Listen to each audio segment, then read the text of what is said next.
Chosen one, anchor your spirit to every word I am about to say. That weight you have been carrying, the one sitting on your chest like a stone you cannot name, I need you to set it down right now, because it is over. Not almost over, not nearing the end, over. The struggle that has had its hands around your life for this entire season. The confusion, the warfare, the sleepless nights, the moments where you could not tell if you were moving forward or just surviving. It ends here, and the reason it ends is not luck. It is not chance. It is because of what you have done. You did not find this message by accident. The algorithm did not bring you here. God did. This is a divine appointment, written before the foundations of the earth were ever laid, scheduled for this exact moment in your life. You are standing at the threshold of the conclusion of the hardest chapter you have ever lived. In the next few minutes, I am going to hand you the official decree that declares this season closed. I am going to show you the exact moment this week when you unknowingly signed the enemy's eviction notice. And at the end, I am going to give you the declaration that seals this door shut permanently, so it can never reopen. Do not click away. Your future self is on the other side of this message. If you leave before the end, you leave before the verdict is read. Before we go any further, I want to pause for just a moment. If this channel has ever reached you in a quiet place, in a moment where no sermon, no friend, and no circumstance could, and if you feel led, consider supporting this work by buying me a coffee. The link is in the description below and pinned in the comments. In the Gospel of Luke 6:38, Jesus says, "Give, and it will be given to you." When you give through that link, you are not simply supporting a channel. You are helping carry the Word of God to hearts that are searching in the silence. Hearts that may never walk through the doors of a church but are desperately reaching toward heaven in the middle of the night. This is a mission, and your generosity is part of it. I know what the last 72 hours have felt like. It has not just been quiet, it has been heavy. A strange, thick heaviness that is difficult to explain to anyone who has not felt it themselves. Maybe you were lying in bed this week, staring at the ceiling at 3 in the morning, unable to sleep, running the same questions through your mind on a loop. Why is this taking so long? What did I do wrong? Is this ever going to change? Or maybe it was yesterday, sitting somewhere alone. And without warning, a wave of exhaustion hit you so deep, it felt like it was in your bones. Not the kind of tired that sleep fixes, but the kind that comes from carrying something too heavy for too long. You feel like you have been suspended between two worlds, the life you were living before and the life you were promised. And in that in-between space, something has started to whisper. The enemy has been planting a very specific lie in that silence. Listen to your own thoughts and you will hear it. He has been telling you that the reason everything feels stalled is because of something you did. He has been replaying a moment from this past week over and over in your mind. Maybe it was that moment when you walked away instead of pushing through.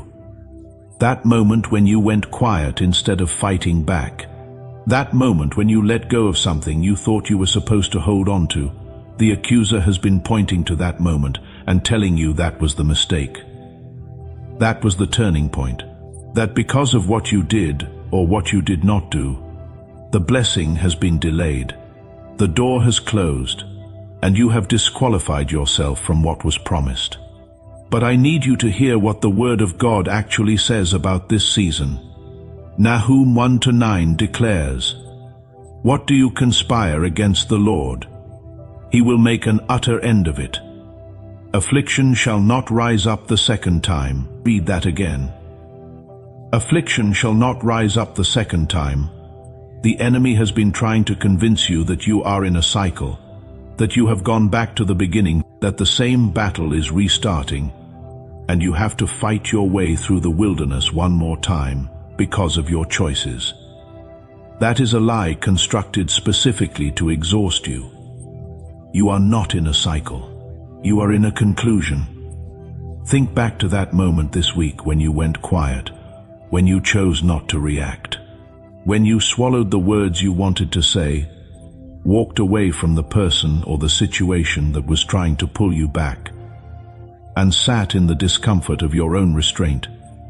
You thought that was weakness. You thought that silence was surrender. But hear me clearly, that was not weakness.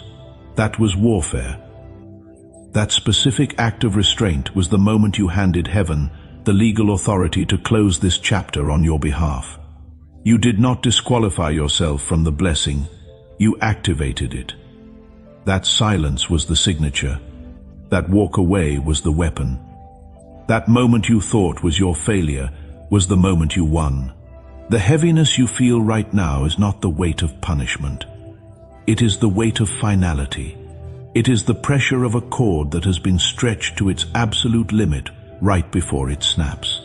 The reason it feels unbearable is because you are not at the beginning of something hard. You are at the end of it. Congratulations, it is all over. You will never have to go through that again. And I am about to show you exactly why. Here is what most people never get to see. They feel the ending. They sense it. They almost touch it. But because they do not understand what an ending looks like in the spiritual realm, they walk away from it, thinking it is still a beginning. It is a peculiar spiritual myopia, a kind of divine nearsightedness where the final brushstroke of a masterpiece is mistaken for a preliminary sketch. They perceive the final chord of a symphony not as a resonant conclusion, but as a dissonant pause awaiting another movement. They stand at the precipice of their longed-for breakthrough, their hands outstretched, almost grazing the hem of the garment of victory.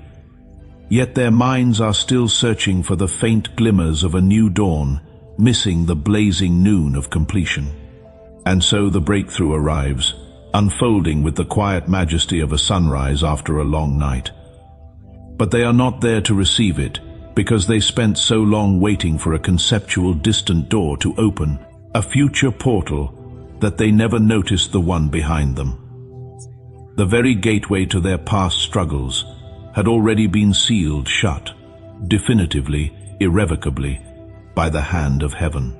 This is not just a closing, it is a divine lockdown of all that once held you captive, a cosmic barrier against recurrence. That sealed door is not abandonment, it is the epitome of divine care. That sealed door is profound, intentional protection. It is a sacred barrier, forged in the fires of your endurance and sealed with the authority of the Almighty. This spiritual sealing means that the insidious things that once had easy access to you, the recurring patterns of self-sabotage, the toxic relationships that drained your spirit, the spirit of confusion that whispered lies into your peace, the agonizing cycle of almost but not quite that left you perpetually on the brink of joy without ever fully stepping in, can no longer find its way back in. Imagine a fortress whose gates are now unbreachable, not to keep you out, but to secure your sanctuary within. You are not locked out of your destiny. Rather, the enemy is locked out of your life. Its access codes have been permanently deactivated, its pathways eradicated, its dark tendrils unable to re-establish any foothold. This is not a punitive measure, but a liberating act of grace, a divine demarcation between your past wilderness and your promised land. And here is where it goes deeper, compelling us to peer beneath the surface of what you thought you knew. You have to understand what has actually been at war this entire season. Because I assure you, it was not what your limited human perception told you. You have been tirelessly fighting circumstances, grappling with external events like a ship battling a tempest. You have been praying against situations, believing the solution lay in altering the visible landscape of your life. You have been rebuking outcomes, striving to reverse the manifest results of forces you could not fully discern. But the real battlefield, the true theater of this spiritual conflict, was never out there. In the fluctuating tides of your finances, the shifting sands of your relationships, or the elusive opportunities that seem to slip through your grasp. The profound and often unseen war was internal. It was the intricate architecture of your identity, the very blueprint of your being. It was the deep subterranean belief system about who you are at your core, what you truly deserve from the hand of a benevolent God, and whether heaven actually moves on your behalf specifically, or if you are merely an afterthought in the grand divine tapestry. The enemy was never primarily after your finances. Those material resources are merely symptoms.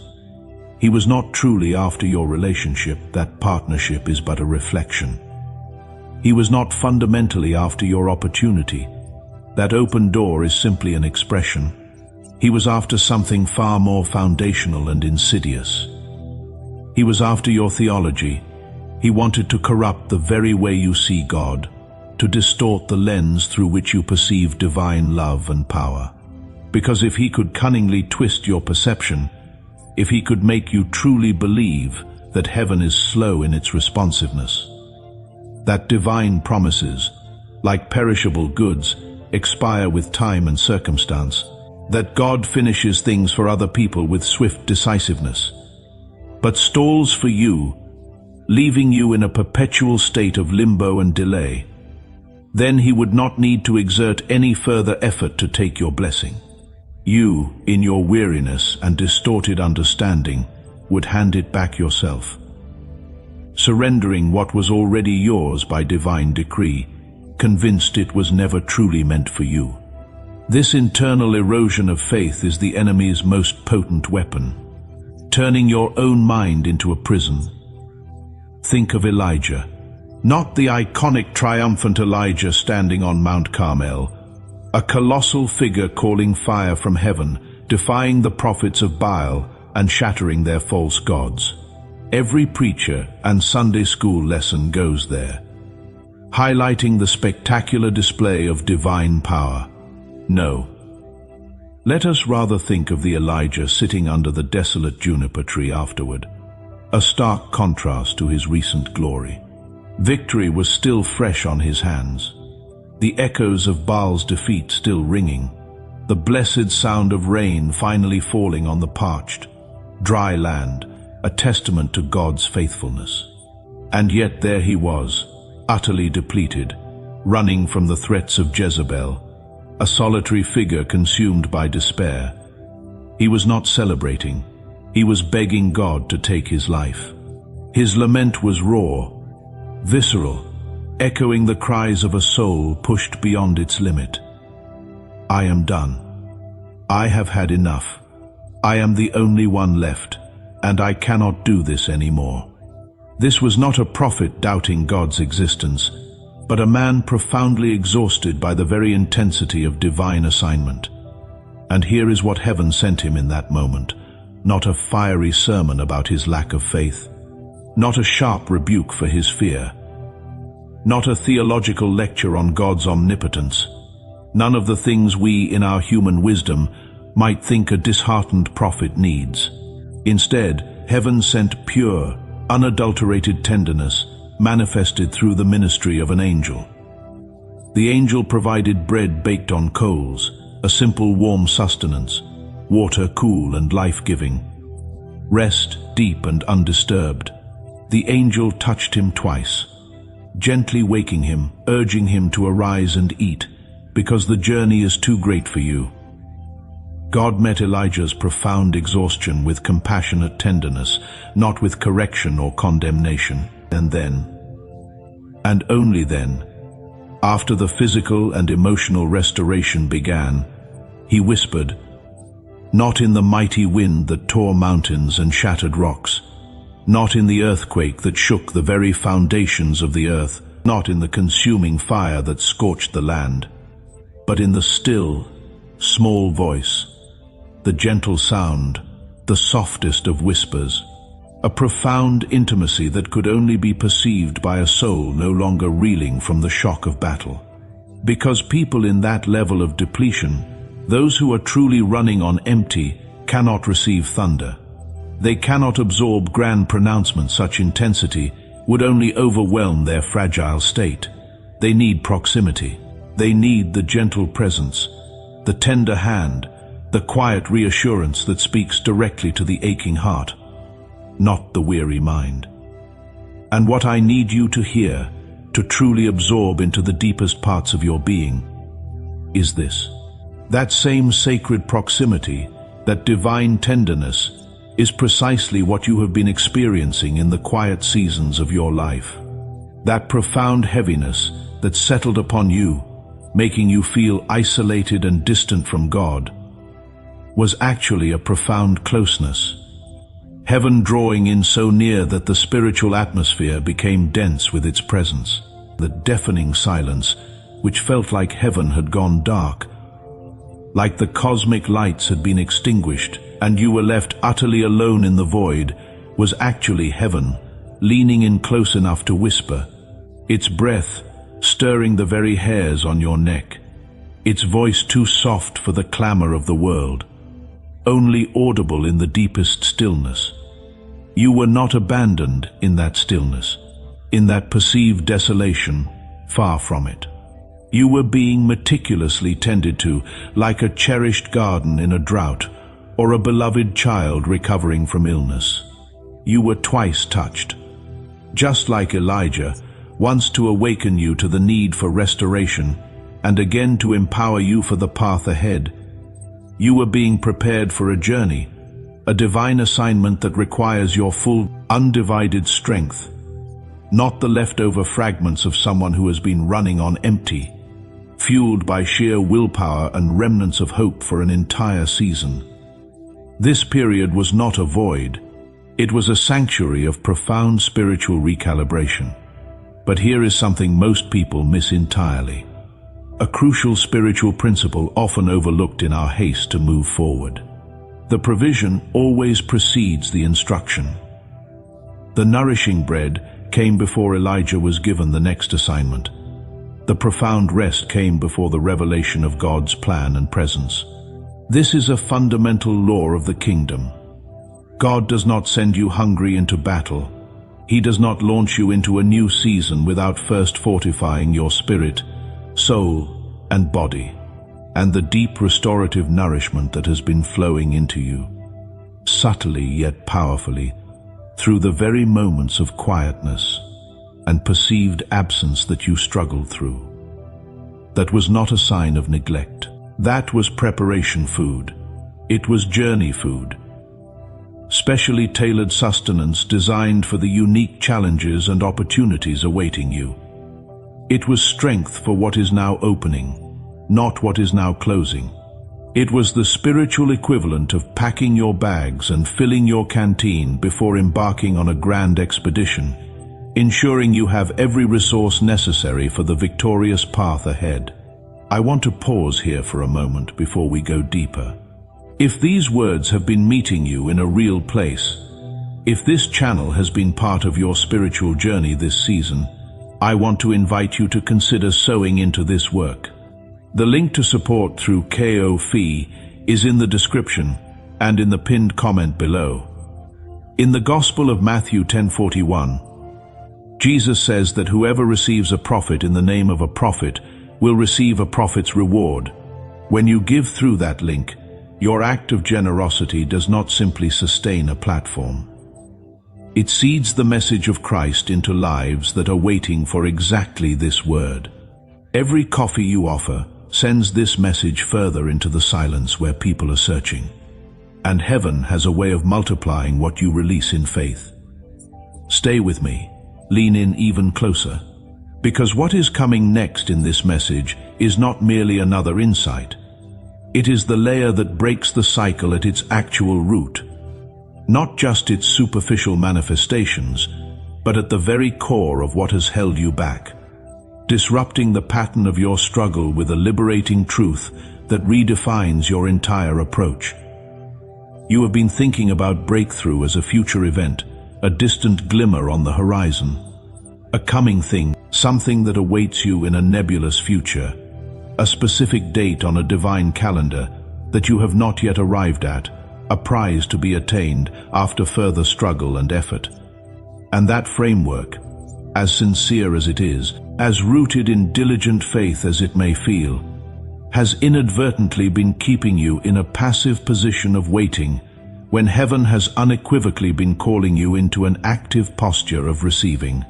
There is a profound, often misunderstood difference between these two states.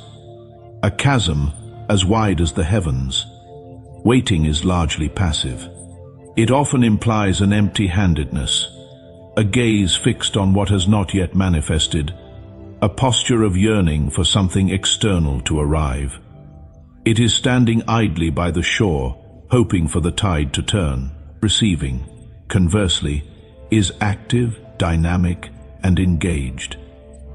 It is oriented toward what is already in motion, a recognition of the divine flow that is already present and available.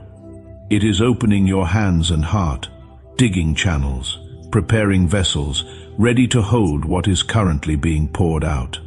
Think of the extraordinary story of the widow in 2 Kings, a woman on the brink of financial ruin, facing the heartbreaking loss of her sons to debt slavery. She did not passively wait for oil to miraculously appear. She moved. She acted in faith. She gathered every single empty vessel she could find from her neighbors, not merely the ones she thought she needed, but every available container, a testament to her expanding faith and her willingness to create space. And then, at the prophet Elisha's instruction, she began to pour from her single cruse of oil. And the oil did not stop flowing. It did not cease its miraculous multiplication until she literally ran out of containers. The miracle, the outpouring, had a ceiling, and that ceiling was not God's boundless generosity, which is infinite and inexhaustible. No, the ceiling was her capacity to hold what was coming, her readiness to receive what God had already set in motion. Her faith was not just in God's ability to provide, but in her own willingness to prepare for that provision.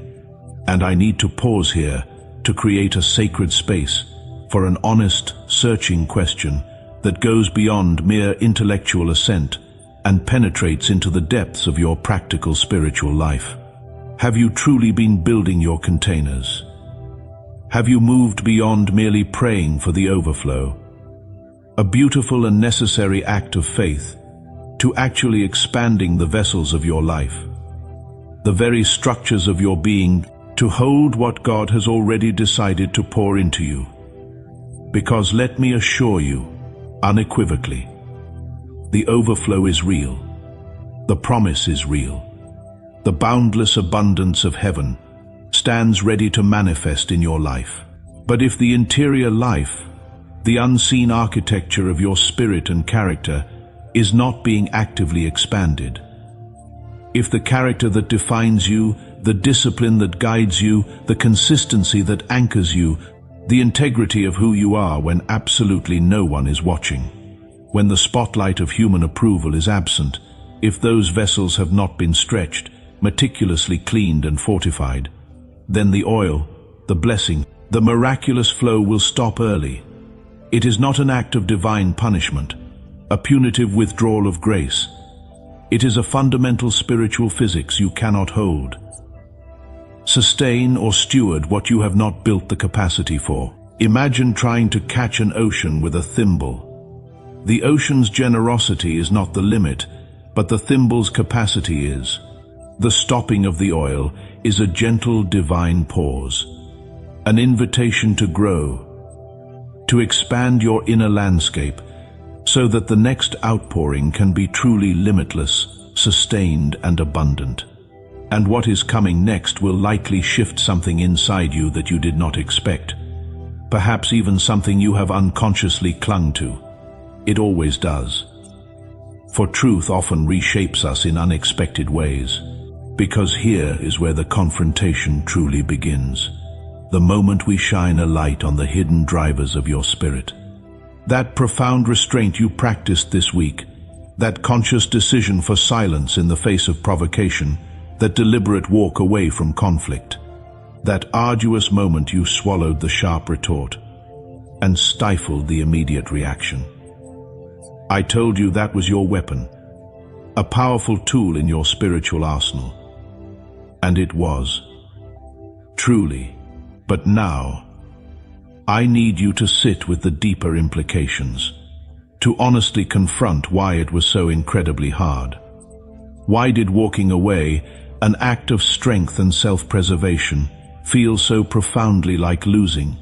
Why did silence, a choice for inner peace, feel like an ultimate surrender? A waving of the white flag. Why did not reacting, a demonstration of spiritual maturity, feel akin to dying, a visceral loss of self?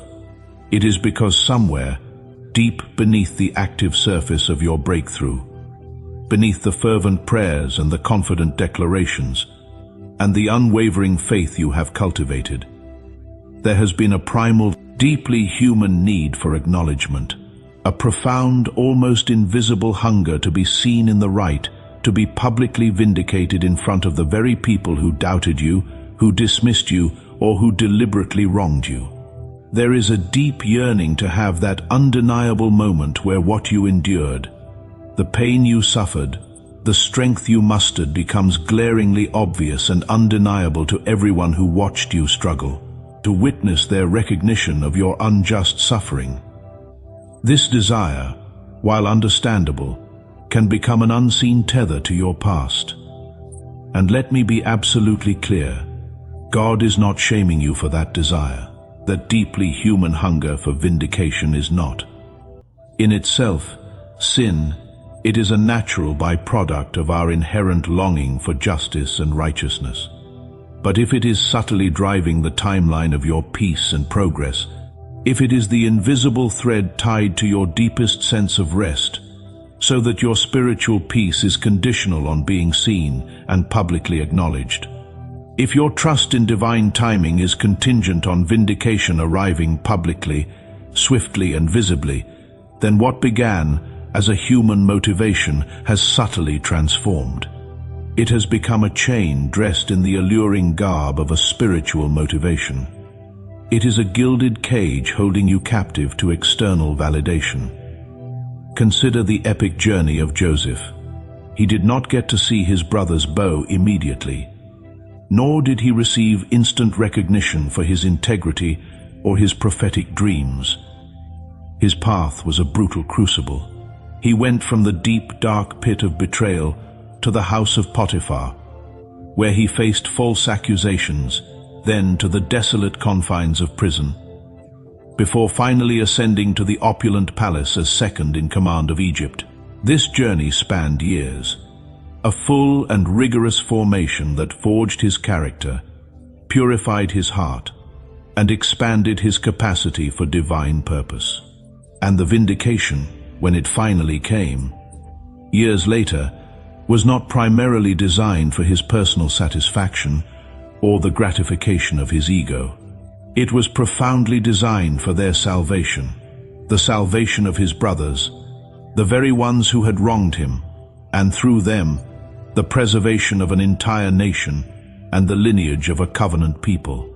He had to become something so far beyond the wound, so utterly transformed by his walk with God, that when the moment arrived and he saw their faces twisted with fear and guilt, he could look upon them with eyes of grace and profound understanding. He could declare with genuine spiritual authority, "You meant it for evil, but God meant it for good to accomplish what is now being done, the saving of many lives." This was not just a powerful statement, it was the testament of a man who had truly transcended his pain. He was not performing forgiveness for an audience, not just uttering words of pardon while bitterness festered secretly beneath the surface. He had genuinely outgrown the deep, corrosive need for revenge, for personal retribution, for even the satisfaction of seeing them grovel. The wound no longer defined him. It had become a scar, a testimony, not an open gash demanding payment. And that, my beloved soul, is the profound and liberating place heaven is calling you to, not a superficial place where you pretend the wound did not happen, where you deny the reality of your suffering or the injustice you faced. No, it is a deeper, more powerful place where the wound, though acknowledged and remembered, no longer has the authority to make decisions about your future, to dictate your peace, or to limit your potential. It is a place of sovereign freedom, where your spirit is no longer tethered to the pain of the past, but is free to soar into the limitless possibilities of your divinely ordained future. And yet, beneath even that profound revelation, beneath the layers of vindication and forgiveness, there is one more, even deeper layer. And this is the part that is going to feel unexpected, perhaps even confronting in its intimacy, because it is the part that does not come from outside of you at all, but from the most sacred and guarded chamber of your own heart. And now, with that tangible reminder of enduring life, speak this over yourself with everything in you. Let it resonate in every cell of your being. I release the weight of this season. I release the lie that I disqualified myself. I release the need for public vindication, and I trust heaven's timing and method. I am not behind. I am not forgotten. I am not the exception. I am exactly who God said I am, chosen before the foundations of the earth, covered by grace that does not expire. And standing right now at the conclusion of the hardest chapter I will ever live. This door is sealed behind me. That season cannot follow me forward. I walk into what has been prepared for me, not striving, not performing, but receiving, fully, freely, and without apology. The decree is real. The promise is mine, and I will never have to fight that fight again. It is finished, and so am I, with everything that tried to stop me. If this message reached something inside you that has not been reached in a long time, do not move past this moment alone. Share this with someone who is standing at their own threshold tonight. Someone who needs to hear that their silence was a weapon and their exhaustion is not failure but finality. Leave a word in the comments. Tell me what broke open in you today. And if you are not yet part of this community, this is your sign to stay, because there is more coming. And what is ahead of you in this channel is connected to what God is building in your life right now. This was not random. Stay close. You are going to want to see what comes next.